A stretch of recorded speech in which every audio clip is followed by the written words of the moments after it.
Thank you very much, Minister Abrego, for being here today and for a very warm welcome. Admiral Halsey, Commander Southcom, thank you for your great work, your partnership. Phenomenal job, you and all the troops down here and throughout the hemisphere. And Father, thank you for the blessing of this pier. What a reminder that Almighty God is truly the commander of all affairs, including today and all the important work we're undertaking.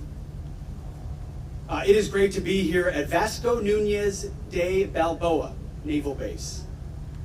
Our shared roots here run deep. Once known as Rodman Naval Station, this place has long played a vital role in protecting the canal. The security of the Panama Canal remains a key national interest of both the United States and Panama.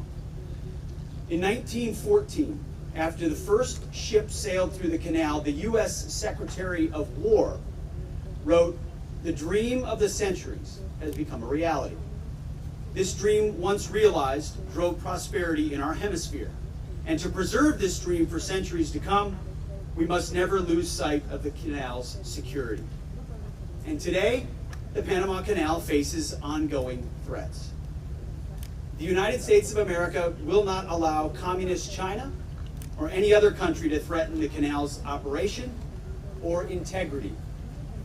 To this end, the United States and Panama have done more in recent weeks to strengthen our defense and security cooperation than we have in decades. That includes our meeting today and announcements to come. As we speak, U.S.-based military units are involved in joint exercises, planning, and other forms of cooperation with our Panamanian partners on both the Atlantic and Pacific sides of the canal.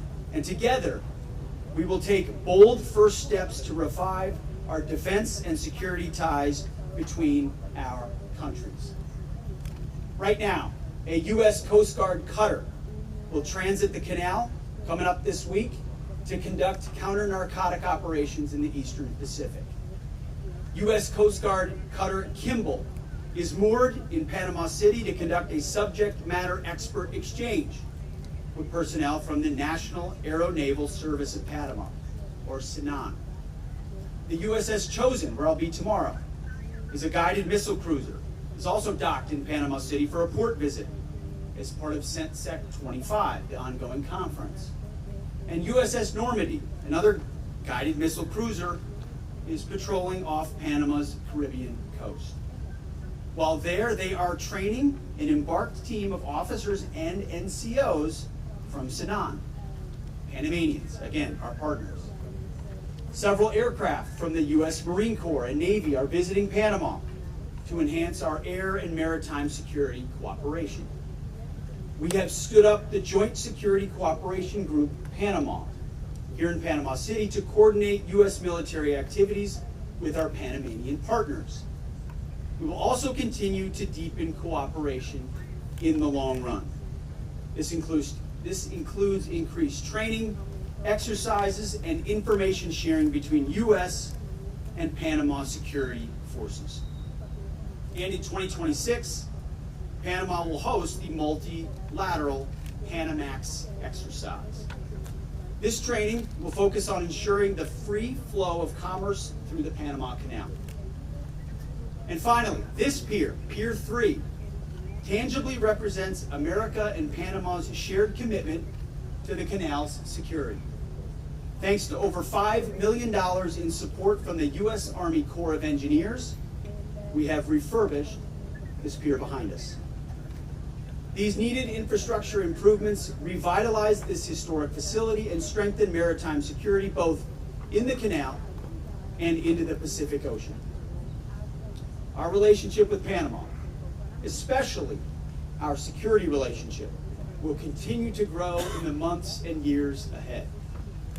Our relationship is growing in part to meet Communist China's rising challenge.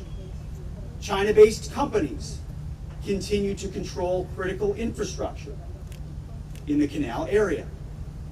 That gives China the potential to conduct surveillance activities across Panama.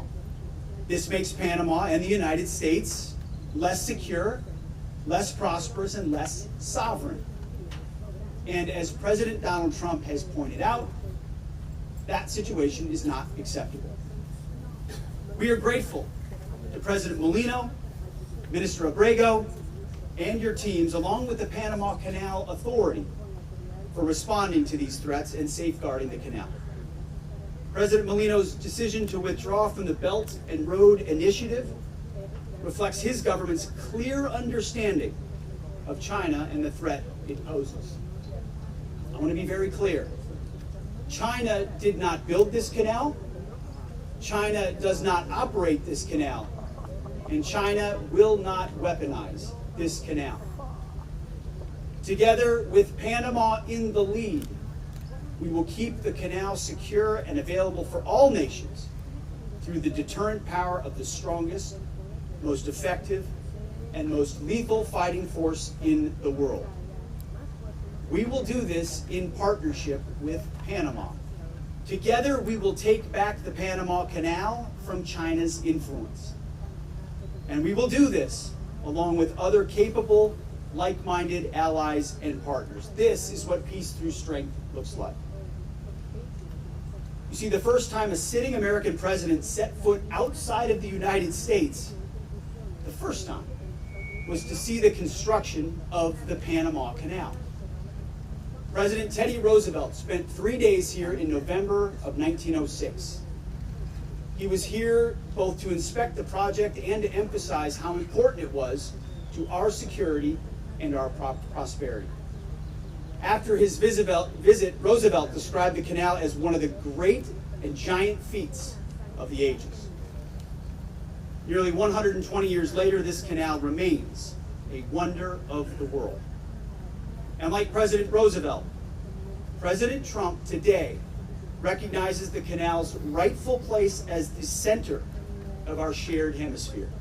It connects 2 continents and 2 oceans, transporting over $250 billion in goods per year and 40% of U.S. shipping. 70% of the ships that pass through this canal are going to or from U.S. ports.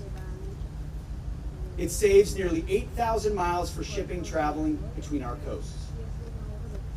Our almost 100 U.S. military vessels each year transit the canal. This miraculous canal shows what our 2 nations can achieve together. We worked together to build this canal. Workers from both our countries gave their lives during its construction. We are proud of our shared history and excited for our shared future. Returning Pier 3 to service today shows how we will continue to work together to secure and preserve that legacy. God bless. Thank you very much. And good timing. Good night.